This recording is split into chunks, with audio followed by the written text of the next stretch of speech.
था, third gender भी होता है ना, उनके प्रति पूर्वाग्रह। इसी तरह दूसरे धर्म के लोगों के प्रति पूर्वाग्रह, समझ रहे हैं मेरी बात। इसी तरह दूसरे क्षेत्र वालों के प्रति, दूसरी नस्ल वालों के प्रति हजार तरह के बायस हैं, ये हमारे हैं, ये हमारे अंदर है सदियों के। एक तो ये हो गए।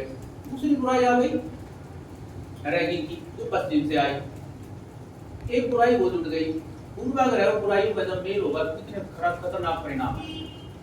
मतलब आपको रैगिंग करनी है, रैगिंग करेंगे, बच्चा मान लिया किसी दूसरी कास्ट का है, समझ रहे मेरी बात, और आपने उसको टारगेट करना है, रैगिंग का बहाना मिल गया, तो कितना बुरा परिणाम हो सकता है। इसी के कारण रैगिंग के ऊपर जो कमेटियां बैठी, जो जांच बिठाई गई यूजीसी ने भी, सुप्रीम कोर्ट ने भी, उसमें जो परिणाम सामने आए ना जांच, वो बड़े खौफनाक थे, बड़े हैरानी कर देने वाले। रैगिंग ज्यादातर हुई, उसमें से 90% से ज्यादा जो मामले थे वो या तो लड़कियों के साथ थे या निचली जातियों के बच्चों के साथ। समझ रहे हो ना कैसे दो बुराइयां मिलती हैं। तो इसलिए ये और भी खौफनाक हो गई, और उसके कारण फिर जो इस तरह के जो प्रताड़ित समूह के लोग थे वो फिर सुसाइड करते, आत्महत्याएं कर। बस क्यों? जब वो कौन करते हैं? ज्यादातर इस तरह के समूह के लोग। तो बच्चों इसलिए सुप्रीम कोर्ट ने और ऑनरेबल सुप्रीम कोर्ट ने और यूजीसी ने और बाद में केंद्र सरकार ने भी गाइडलाइन जारी करी,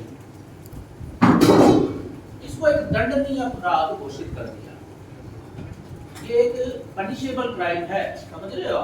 पनिशेबल क्राइम क्या होता है? कानून के अनुसार कोई इसको डिफाइन किया गया है कि रैगिंग क्या क्या होती है, रैगिंग क्या क्या होती है, और उस रैगिंग के बहुत सारे रूप बताए गए हैं। ओके, आप जरा वो कानून पढ़ लेना, गूगल पे मिल जाएगा आपको। इसके बारे में वीडियो भी देखनी है, क्योंकि आज के प्रोग्राम का एक पर्पज ये भी है कि आप उसके बारे में अवेयर करें। तो अवेयर करने का एक तरीका है कि इसके बारे में जो इंटरनेट पे मटेरियल अवेलेबल है ना, खासकर जो इसके बारे में गाइडलाइन है, जो वीडियो हैं, है ना, जो क्लिप्स वगैरह हैं, जो कि अवेयरनेस फैलाती हैं, वो आपको देखनी चाहिए। तो आप सब उनको डाउनलोड करके देखना अच्छे से, उससे पता चलेगा ये क्राइम किस तरह से डिफाइन किया गया है।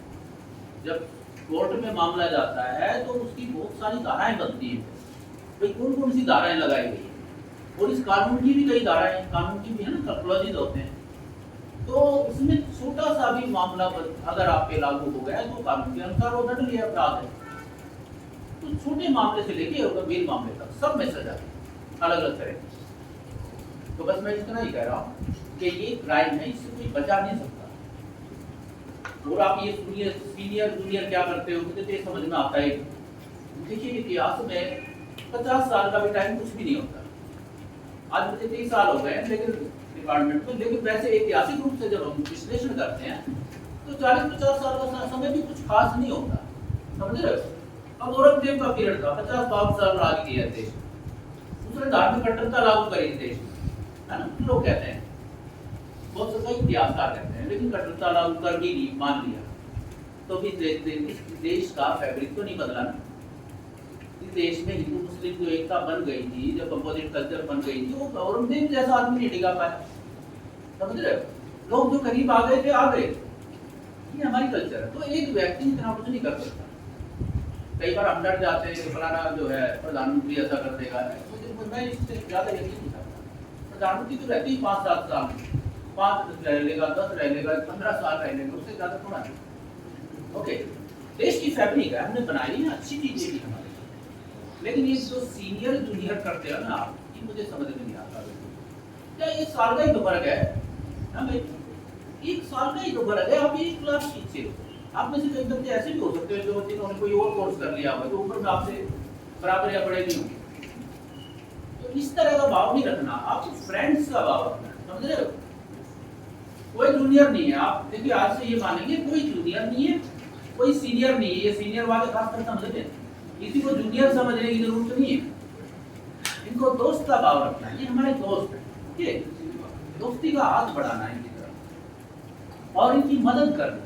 मान लिया आप थोड़े से बड़े हो, जैसे परिवार में बड़ा भाई होता है, थोड़ा सा एहसास होता है, बड़ा भाई या बड़ी बहन, तो जिम्मेवारी का एहसास होता है, विशेषाधिकार नहीं। और थोड़े से अधिकार भी है, मान लिया भाई आप चलो थोड़े से बड़े हो तो वो सम्मान आपको देंगे सब, लेकिन सम्मान जब मिलता है जब हम कुछ करें। तो मैं इतना समझा रहा हूँ आपको कि क्योंकि देखिए रैगिंग जो है तब पैदा होती है जब ये एहसास होता है कि हम बड़े हैं, है ना, हम सुप्रीम हैं, हम कुछ भी कर सकते हैं, हमारे विशेष अधिकार हैं, अधिकारों के साथ कर्तव्य भी है। तो लेकिन मैं इतना भी नहीं कहूँगा कि बिल्कुल एक दूसरे से एक गैप बना लेना है, आपस में एक दूसरे को इंट्रोडक्शन भी करना है, एक दूसरे से बातचीत करनी है, दोस्तियाँ करनी है, घुल मिल के रहना। हम सब सारा डिपार्टमेंट एक है हमारा, हम सब एक ही लार्जर फैमिली का हिस्सा है। देखिए मैंने बताया तो आप इस फैमिली का हिस्सा बन गए, हिस्ट्री फैमिली, उस फैमिली में हम भी शामिल हैं, हम एज ए बड़े शामिल हैं, है ना, आप एज ए विद्यार्थी शामिल हैं, कल को आप इस लेवल पे धीरे धीरे, ये तो समय की बात हो, लोग सब जो कह रहे थे जो साहब के भी मेहनत करोगे तो, है ना, जो मेहनत कर जो अपनी काबिलियत दिखाएगा वो आगे आएगा। तो इस परिवार की, इस डिपार्टमेंट की प्रतिष्ठा बढ़ानी है आपको, बस मैं यही कह रहा हूँ। उन परंपराओं को बनाए रखना है, कोई ऐसा मत काम मत करना मत जो इन 2 साल में 2 साल ही रहते हो, अब उसके बाद कुछ बच्चे जियारत कर लेते हैं तो पीएचडी में भी आ जाते हैं, बहुत थोड़े बच्चे होते हैं, एक दो ही होता है। एक हमने कोर्स भी शुरू किया है डिप्लोमा, कुछ बच्चे डिप्लोमा में आ जाएंगे, है ना, एक का डिप्लोमा हमने शुरू कर रखा है, लेकिन ये बहुत थोड़ा टाइम है। इस टाइम में इसको एक यादगार टाइम बनाओ, इसको एक प्रोडक्टिव टाइम बनाओ, कोई ऐसा काम मत करना जिससे आप पे भी आ जाए और आपके इस डिपार्टमेंट की और इसके टीचर्स की और इसकी जो परंपराएं हैं इनके ऊपर, इनकी प्रतिष्ठा पे कोई आ करोगे नहीं, इतना तो कोशिश करोगे। कोई ऐसा काम मत करना, आपस में लड़ाई नहीं करना, आपस में झगड़े नहीं करना, आपस में प्रेम से रहना है। मतभेद होते हैं, मतभेद बुरी बात नहीं होती, याद रखना। कई लोग कहते हैं मेरे से विचार नहीं मिलते, तो क्या विचार ना मिलना कोई बुरी बात नहीं होती, याद रखो।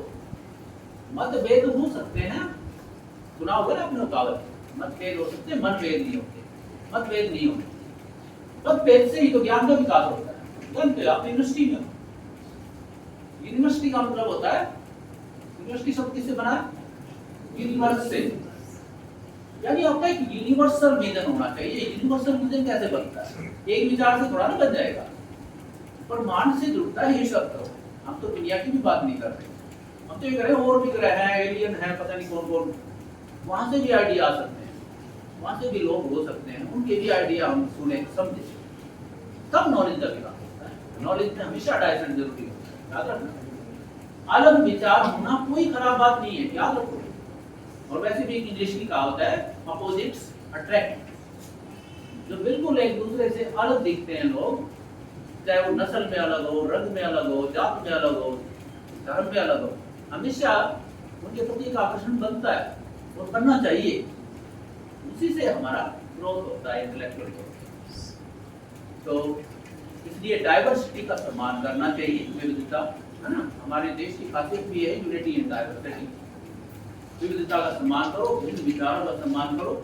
हमारी परंपराएं सारी ऐसी है। गुरुओं ने गुरुद्वारे बनाए, जरा सोचो, उन्होंने 4 गेट लगाए, 4 गेट होते हैं गुरुद्वारे होते हैं ना। उसका मतलब क्या था? Let the people come from all sides, let the ideas come from all sides, यानी सभी तरह के सभी दिशाओं से लोगों को आने दो, दरवाजे बंद मत करो, सभी तरह के लोगों को आने दो, सभी तरह के विचारों को आने दो। गुरु ग्रंथ साहब पढ़ के देखो आप, उसमें सारे धर्मों के श्रेष्ठ लोगों के विचार दिए, और यही अकबर ने किया जब दीन राय बनाया, है ना। हम सब यही कोशिश करते रहे, यही बुद्ध ने किया, यही जो है कबीर कहते हैं। परंपराएं भी हमारे देश में मिली जुली परंपराएं, इसको कहते हैं मिली जुली तहजीब, जो पहले से ही डाइवर्सिटी का सम्मान करती है। तो बच्चों, आप इस बहाने एंटी रैगिंग डे के बहाने आज सफल हुए हो, तो बेसिकली आपको इस भारत की फैब्रिक को समझना, हमारी कल्चर को समझना, अपने डिपार्टमेंट की कल्चर को समझना है। ये चीजें समझ ली तो आप छोटी चीजों से सीख जाओगे। तो इन शब्दों के साथ अपनी बात शुरू करते हैं।